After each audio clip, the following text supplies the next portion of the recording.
그래서 본인이 스스로 애를 쓰시는 것도 좋은데 그냥 내가 원래 받은 복이 있어요. 그 복으로 사는 것도 축복이에요. 아셨죠? 안녕하세요. 미술 공부가 하고 싶어서 채널입니다. 오늘은 돼지 언니가 되는 이야기만 하는데요. 미리미리 30대에 후회하지 마시고 20대에 준비하시라고 하는 이야기입니다. 제 주변에 소위 스펙이 좋은 사람들이 많은데요. 좋은 대학에 나오고 좋은 기업에 취업을 해도 후회를 합니다. 세상에 100% 만족은 잘 없어요. 사람이란 존재가 그런 존재거든요. 하지만 미리미리 준비하시면 이 후회를 줄이실 수 있겠죠. 세 가지를 한번 살펴볼게요. 20대에 한 번만이라도 생각을 해보시면 반드시 도움이 됩니다. 바로 시작할게요. 첫 번째, 플랜 B를 준비하세요.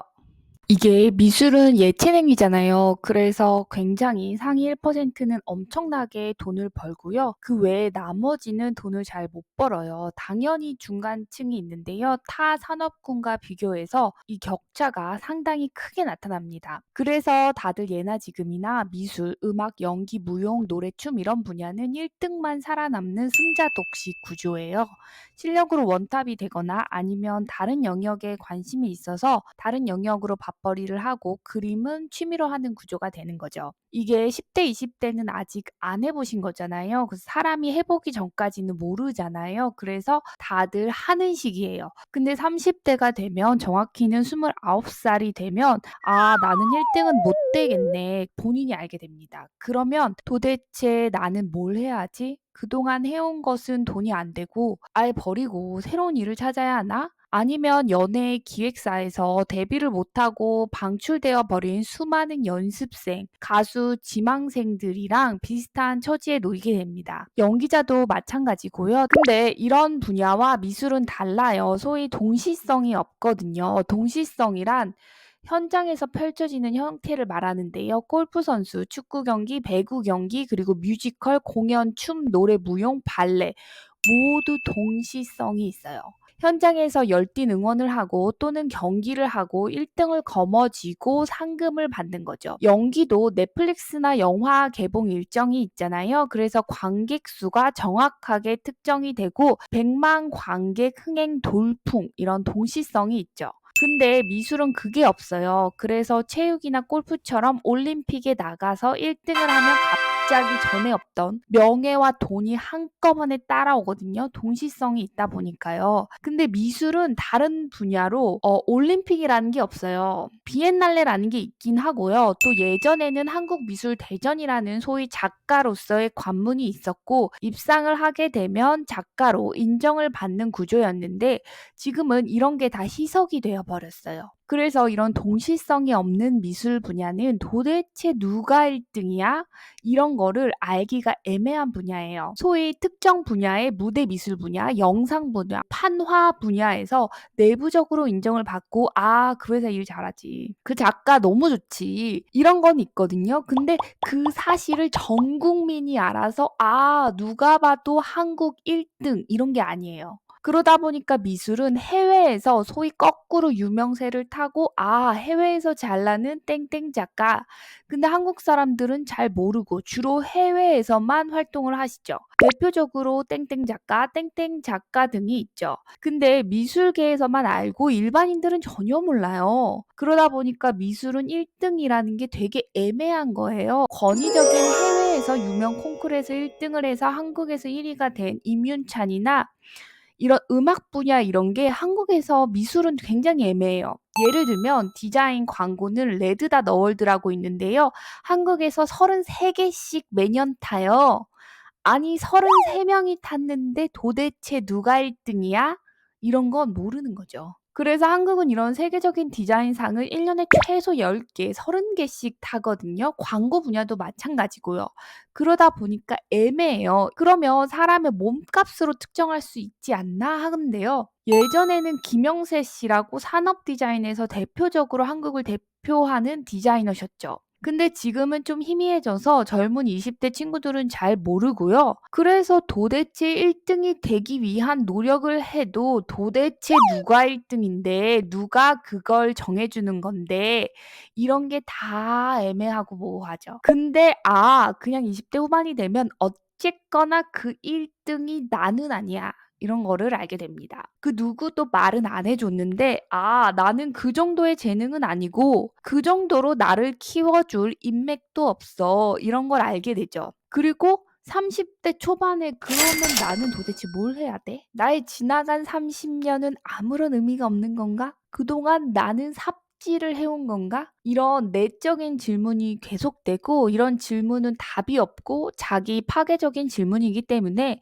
그냥 에너지를 갉아먹어요. 인생에 도움은 안 되는 거죠. 저도 동일하게 다 경험을 했거든요. 그래서 저의 재주는 미술이 아니고 말하기예요. 그동안 이제 공공기관 팀장으로 사업 기획을 해서 사업 수주를 하거든요. 이런 거는 기획이랑 말하기가 필요한데요. 이런 분야가 저는 사회에서 더 인정을 해주는 소위 돈이 되는 분야인 거예요. 그게 미술은 아니었어요. 안타깝지만 저는 학교를 오래 다니고 회화과 디자인 분야 그리고 영상 분야도 하고 했지만 이런 분야는 아니었어요. 저는 늘 말을 하면 돈이 됐어요. 공공기관 팀장으로 5년을 근무를 했는데요. 1년에 국비 사업 수주를 한 12억을 한 적이 있고요. 대학에서 제가 교재를 기획하고 이제 학생들을 가르치는 일을 4년 정도를 했고요. 돈이 통장에 들어왔죠. 그리고 유튜브도 월에 아주 약소한 적은 금액이지만 구글에서 돈을 받고 있습니다. 그래서 이게 참 아이러니하죠. 하지만 저와 비슷한 사람들이 많으실 거예요. 예를 들면 연예기획사에서 방출된 연예인 지망생들은 쿠팡 택배를 하거나 식당 일을 많이 하고요.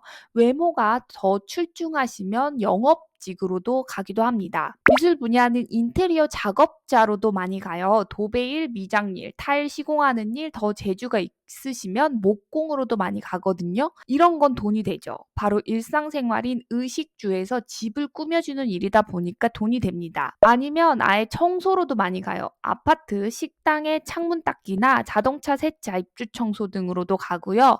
주변에 누가 좀 인테리어 쪽으로 아는 분이 있으면 전기 기술이나 에어컨 설치 등 전기 설비 쪽으로 배우기도 하고요. 그래서 저처럼 미술이 밥벌이가 안 되어도 괜찮아요. 정말로 사람은 꿈이 없어도 잘 먹고 잘 살아요. 그리고 꿈이 안 이루어진 것이 나쁜 게 아니에요. 왜냐면 70대에 이루면 되지. 그 꿈을 꼭 20대에 이뤄야 되나? 그래서 포기만 안 하시면 다 방법은 있고요. 어차피 다 됩니다.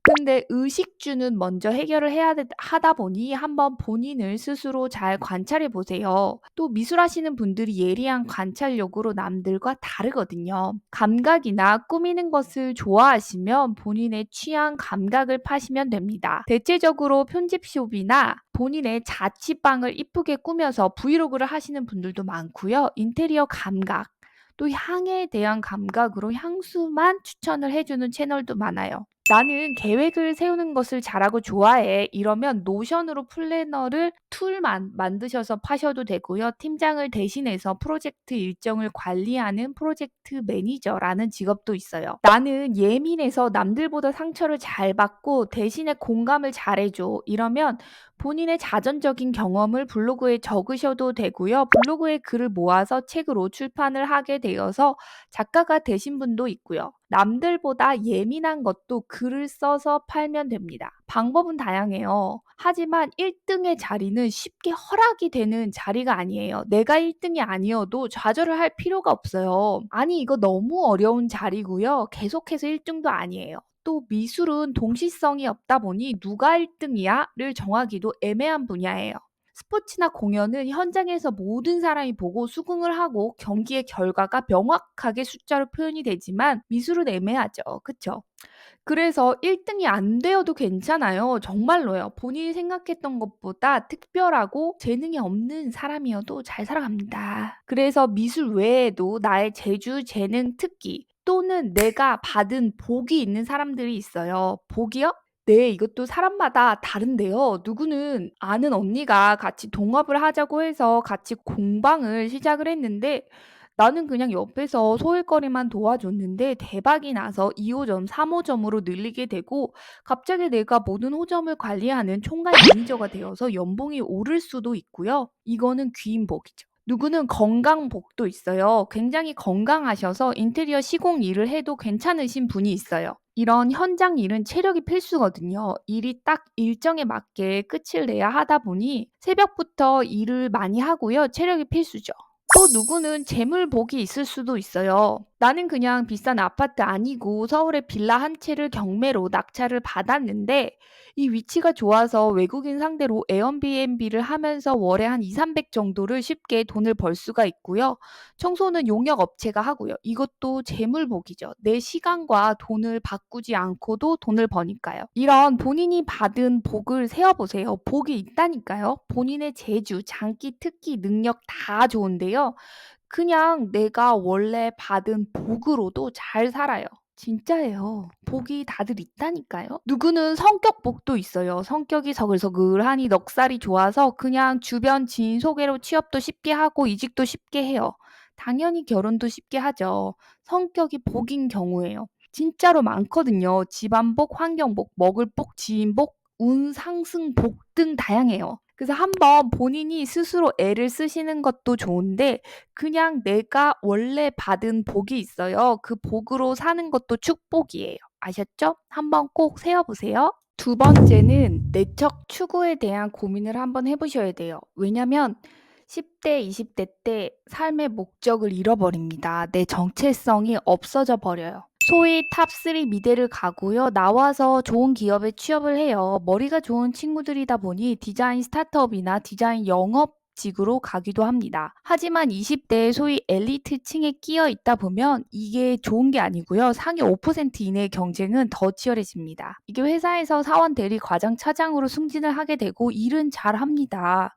연봉도 오르고요. 근데 회사에서 내부에서의 승진을 위한 또 한 자리를 위한 경쟁이 치열합니다. 계속해서 경쟁을 하는 거예요. 이 경쟁이 거의 10대, 20대를 거쳐서 계속해서 경쟁을 해왔잖아요. 대입, 취업, 승진, 그리고 30대가 되면 이게 바뀌나? 아니에요. 똑같아요. 20대에는 프로젝트를 잘 이끌고 회사의 매출 증대에 기여를 하고 광고 회사에서는 또 내부 경쟁 PT를 거쳐서 내 팀의 광고 제안이 선택이 되고 또 외부 PT도 잘해서 회사는 승승장구하고 잘 나가지만 이게 도대체 내 삶과는 무슨 관계가 있지? 없어요. 놀랍게도 승진도 하고 연봉도 올랐지만 그리고 새벽까지 일을 했지만 내 개인적인 삶이 전혀 없어졌어요. 정말로 화려해 보이고 너무 좋은 회사에 다니고 남들이 보기에는 좋아 보여요. 근데 개인적인 삶이 기쁘지가 않아요. 아니 승진을 하셨다면서요. 연봉도 더 오르셨다면서요. 그러면 기쁜 거 아니에요? 아니요. 그냥 일만 더 많아지고 책임감만 더 커지고 일의 압박감이 나를 짓눌러서 일만 계속 늘 그래왔던 것처럼 열심히 또 하는데요. 나는 이제 달리는 거를 멈추고 싶어. 도저히 더는 못 달리겠어. 도대체 어디까지가 결승점이지? 나는 그냥 계속 달리는 건가? 그러면서 이렇게 주위를 둘러보며 상위 5% 이내의 사람들 사이에 끼어 있다 보니 아니 놀랍게도 아무도 지치지가 않은 거예요. 아무도 안 지쳐 보여. 나만 지쳤어. 도대체 왜 다들 안 지치는 거지? 아니 그 치열한 광고 회사 들어가 보시면 그 치열한 광고 수주 전쟁에서 우리 팀이 이기고 기쁘긴 한데요. 어차피 프로젝트는 결국 끝이 나고요. 계속해서 또 프로젝트 과제 과제 과제 과제. 도대체 이게 끝이 나긴 하는 거야? 안 나잖아. 계속해서 나는 일만 하는 거잖아. 아니, 나는 이제 알아버렸어. 더는 나는 못 달려. 정말로 지쳐버렸어. 근데 이 좋은 회사, 내가 내 발로 걸어 나가기 전까지는 멈추지 않아. 결국은 내가 멈추는 길은 내가 퇴사를 하는 거예요. 회사는 개인이 없어도 시스템 상으로 잘 굴러가거든요. 근데 내가 이렇게 나가면 나는 낙오자인가? 나는 기권을 한 건가? 도대체 왜 다들 아무도 지치지 않지? 나는 정말로 더는 못하겠는데 회사 내부의 사람들은 정말로 다들 괜찮은 건가? 퇴사를 한다고 하면 주변의 가족, 친구들이 엄청 말립니다. 그래서 '아 나를 생각하니까 옳은 방향으로 조언을 해 주는 거겠지.' 하고 1 년을 회사를 더 다니는데요. 와 역시나 야근을 계속하고 '다들 어떻게 저렇게 강철 체력이지? 체력이 약한 나만 이상한 건가?' 이런 자기 의심에 빠지게 됩니다. 그 이유는 나는 전혀 기쁘지가 않거든요. 이게 대학교나 신입이어도 똑같이 나타납니다. 대학생들의 자퇴 인원수 증가 그리고 20 대들의 회사 사표도 같은 방식으로 나타나요. 아니 도대체 왜 하나도 나는 기쁘지가 않지? 이건 뭔가 아닌 것 같아. 나는 누구지? 나는 뭘 좋아했지? 나는 멈춘다면 뭘 할 거지? 몰라. 몰라. 이렇게 됩니다. 그래서 개인적인 삶에 대한 내적 추구를 같이 해 나가야 돼요. 내적 추구요? 네. 그동안 외적으로 학벌, 회사 연봉, 프로젝트 성공 이런 외적 추구만 하다 보니 내면이 텅 비어 버린 거예요. 그래서 이런 내적 추구를 해 나가야 됩니다. 이거는 결코 경쟁이 아니에요. 이거는 '아 나는 이런 로망이 있고 이게 내 삶의 가치관이야.' 이런 느낌으로 갑니다. 즉 전혀 남들과의 경쟁은 아닌 거예요. '나는 70 살에 개인 전시회를 하고 싶어. 이거 전시장을 빌릴 돈이 없으면 그냥 집에서 그림 걸어 놓고 주변 사람만 부르고 가볍게 하지 뭐.' 그렇게 생각을 하고 내가 그림을 바쁘더라도 1 년에 2 작품씩 그림을 그려 나가는 거나 아니면 '나의 삶의 가치관은 자유, 존엄, 사랑이야. 나에게 자유란 어떤 의미지?' 이런 거를 생각을 해 보고 내 가치관에 맞게 삶을 사는 거예요. 이거는 경쟁이 아니에요. 정말로 사람마다 추구하는 가치가 전혀 다르거든요. 그리고 '나는 지방에 내려가서 살아보고 싶어. 휘파람을 나는 못 불지만 물수제비를 나는 못하지만 그런 거를 해 보고 싶어. 한 번도 태어나서 낚시를 해본 적이 없어. 그런 걸 해 보고 싶어.' 이런 굉장히 순수한 소망의 형태로 나타나게 됩니다. 굳이 안 해도 돼요. 물수제비 안 한다고 안 죽거든요. 휘파람 안 분다고 안 죽어요. 경쟁도 아니잖아요. 근데 나는 해 보고 싶은 마음이 들었고 그것을 내가 스스로 존중을 해 주는 거죠. 이런 게 이제 내적 추구예요. 그래서 삶의 밸런스, 균형을 찾아가야 합니다. 자칫 10 대, 20 대의 경쟁에 매몰되어 버려요. 그리고 나는 죽을 힘을 다해서 올라갔거든요. 근데 상위에서는 더 치열한 경쟁이 펼쳐져요. 승진을 위한 싸움. 한 자리밖에 없어요. 이 한 자리를 차지하기 위해서 상위 5% 이내, 그 위에는 상위 1% 이내의 사람들이 계속해서 싸우는 거거든요. 사내 정치라고도 하고요. 또 파벌끼리의 싸움일 수도 있고요. 이거는 끝이 없는 계속되는 싸움입니다. 올라가도 좋아요. 근데 지치지 않기 위해서는 내적 추구도 같이 쌓아 올라가셔야 됩니다. 그래야지 사람이 계속해서 나가는 거예요. 저는 이게 주로 회장님들이 많이 하는 취미인 서예가 있잖아요. 그래서 이거를 '이 바쁜 사람들이 왜 하나.' 아니 유명 서예가들 작품 싹 사서 서예 전시관을 만들 정도의 재력이 있으신 회장님들이시잖아요. '아이 바쁜데 일을 하면 되지 왜 서예를 하지?' 이런 생각이 있었거든요. 근데 이게 기업이 이제 상위로 올라가면 한국에서 1 등을 먹었어요. 그러면은 이제 미국의 1위 기업하고의 싸움이거든요. 그러다 보면 계속되는 독점 전쟁, 전 세계 1 위를 차지하기 위한 경쟁, 계속되는 싸움이죠. 지치지 않고 계속해 나가기 위해서는 내적으로 쌓아 올리는 과정이 필요하더라고요. 그래서 30 대가 되시기 전에 반드시 내적으로도 쌓아 올리셔야 됩니다. 내적으로 쌓아 올린다는 것이 사람마다 달라요. 누구는 그게 서예고요. 누구는 수영이고요. 누구는 그게 헬스예요. 그림이 될 수도 있고요. 사람마다 정말로 다 다르고요. 이거는 경쟁이 아니에요. 아마추어로 그냥 하는 취미라서 경쟁이 아니거든요. 경험이고 낭만이고 개인적인 소소한 행복이고 나의 표현이죠. 그래서 이런 거는 개인적인 성취예요. 개인적인 소망이고요. 개인적인 가치관이죠. 그래서 그 누구와도 경쟁이 아니에요. 쉽게 얘기를 하자면 시간 가는 줄 모르고 하는 행동을 하는 거죠. 누구는 그림, 누구는 운동, 누구는 한옥 투어 또는 공예 작업 등 사람마다 전혀 달라요. 누구는 연기일 수 있어요. 연기요. 배우가 아니어도 할 수 있죠. 아마추어니까요. 이거는 전혀 경쟁이 아니고요. 개인적인 충족이고 행복입니다. 이런 개인적인 삶이 기쁘게 되면 이제 좋은 균형감이 탄생하게 됩니다. 외적인 성취인 소위 스펙과 내적인 성취인 개인의 성장, 평화, 평온의 조화가 아주 이제 잘 굴러가기 시작합니다. 그래서 꼭 20대의 내적인 추구를 생각을 해보시면 좋겠습니다. 마지막으로 세 번째 이야기를 해드릴게요. 이게 결혼입니다. 결혼을 20대에 하라는 것이 아니고요. 한번 결혼관에 대해서 생각을 해보셔야 돼요. 결혼 계획을 세우시는 것이 좋습니다. 20대 초반에 미래를 졸업을 하고 20대 후반에 직업을 구하고 경력을 쌓고 지금이 딱 좋거든요. 그래서 저는 2, 3년 내에는 결혼 계획이 없습니다. 이렇게 말을 하시거든요. 근데 35살이 되면 갑자기 남편감이 신부감이 하늘에서 짠 하고 나타나지 않아요. 그리고 사람마다 생각보다 결혼해서 이제 장벽이 되는 종교, 아기를 낳는 유무, 흡연, 주택 구매 계획 등 사람마다 달라요. 그래서 20대에 결혼을 하라는 것이 아니고요.